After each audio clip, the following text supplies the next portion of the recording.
Hey everyone, it's Lisa Stenz from Lisa's Creative Corner.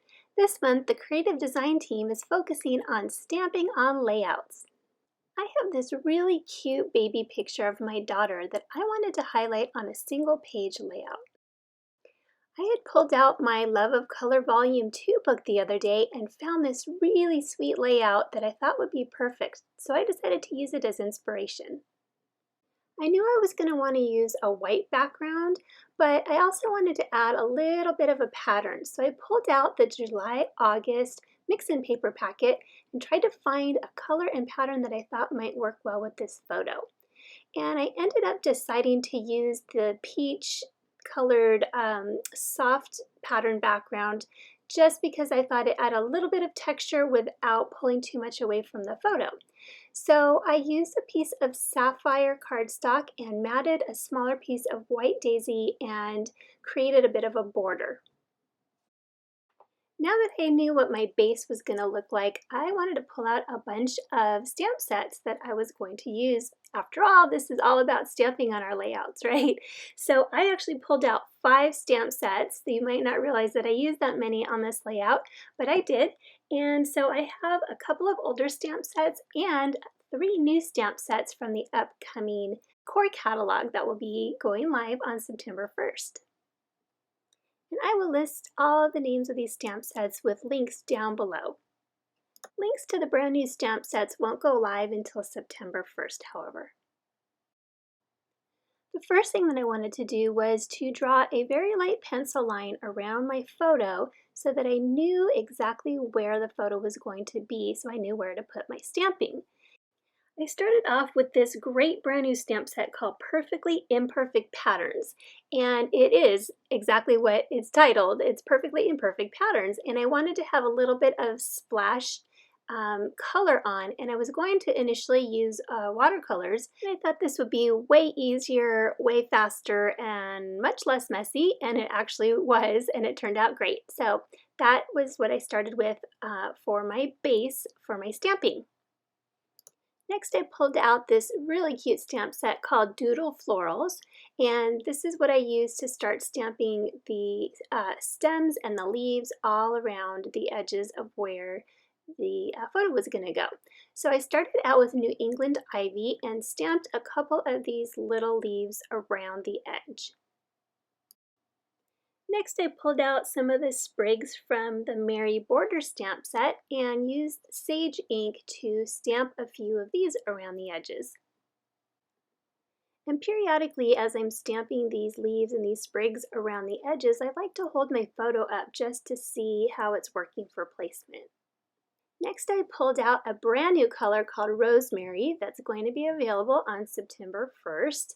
And it's a very nice, rich, greenish bluish color, and so I decided that I wanted a solid floral or a solid leaf stamp to stamp this color, and so this also came from the Mary Borders stamp, and so I'm just filling in some of the little areas around the border again.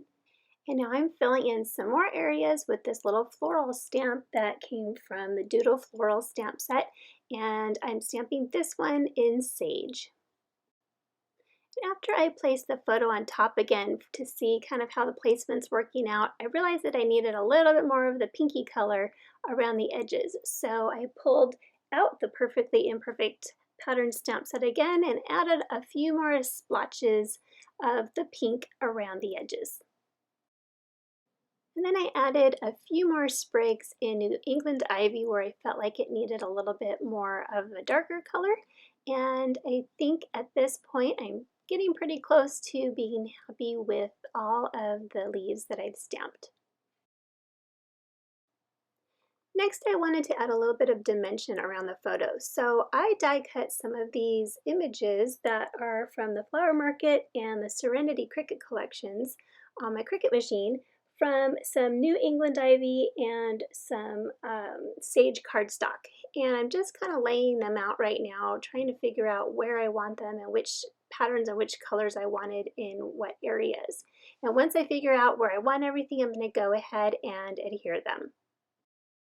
Now that I've adhered everything, I went ahead and matted that piece to a piece of Sapphire cardstock and adhered that to my layout base. Then I matted my photo onto a piece of Sapphire cardstock and adhered that to the actual layout with some thin 3D foam tape. Now to start embellishing the layout, I pulled out a brand new sticker sheet from the new catalog, and it's from the As You Grow sticker collection. So you're getting a lot of sneak peeks in this video. And this collection is going to go live also on September 1st. And so I thought this baby sticker was really cute and it fit perfectly on the top portion of the photo. Since the color is so dark, I wanted to have it stand up a little bit so that it wasn't directly on the photo, so that there would be a little bit of shadow behind it. So I decided to remove the stickiness from the sticker portion on the back with a little bit of powder, and then I added some small pieces of thin 3D foam tape to the back. So I'm just going to place it there for now. I'm not going to actually adhere it just in case I change my mind later. And now I'm going to add the cute little Love You stickers to the bottom right side of the layout.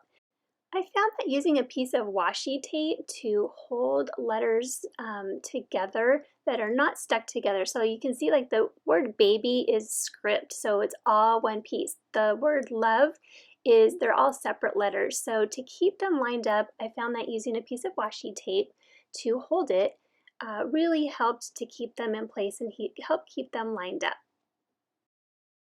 Then I just placed it where I thought that I wanted it, and I stuck down the top of the letters and then gently peeled off the bottom portion of the piece where the washi tape is, and now everything is lined up perfectly. And I did the same thing with the word you. Now I realized that I need to add in a little bit more of that scarlet color that is in the background of the photo. So I pulled off a couple of the stickers that have flowers in that color, and I'm removing the stickiness with the powder and adding a little bit of foam tape to the back, and I'm going to add those to my layout. I also decided to add this larger sticker. And with the larger sticker, I'm realizing that the Love You really needs to go up a little bit higher. And I have this brand new paper crafting tool that's helping me to lift up the stickers so that I can move them. So I put the stickers on my all-purpose mat, which is like a non-stick mat, which makes it much easier to move things around. And once I have them lined up where I want them, I'm going again to use a piece of washi tape to hold them together so that I can add them back onto my layout where I want them all at once instead of having to place each letter separately. I gotta say, having all of these tools makes fixing my mistakes a lot easier. So here I'm adding the letters back onto my layout. Now I'm going to adhere all of those little flower stickers where I want them. And moving them around, trying to figure out where I want them sometimes can take a long time. I am very indecisive.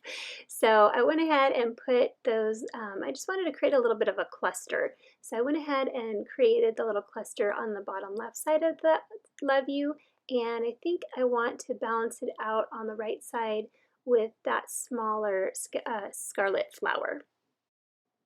And now I'm realizing I need a tiny bit more around the layout of this scarlet color. So I pulled out this teeny tiny little flower from the Doodle Floral stamp set, and I am just adding a little bit of scarlet color by stamping these small flowers in some random places around the photo. There are a couple of spots where I realized my stamping was not so great, and so I wanted to cover up a couple of those areas. One of those areas is this little leaf that I had stamped right here on the right side.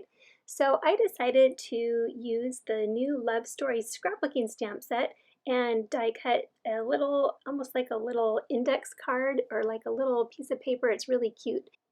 And then I used a little sentiment from the Heartfelt Wreath stamp set to stamp on top of it, and this also gave me another opportunity to bring in some more of that scarlet color.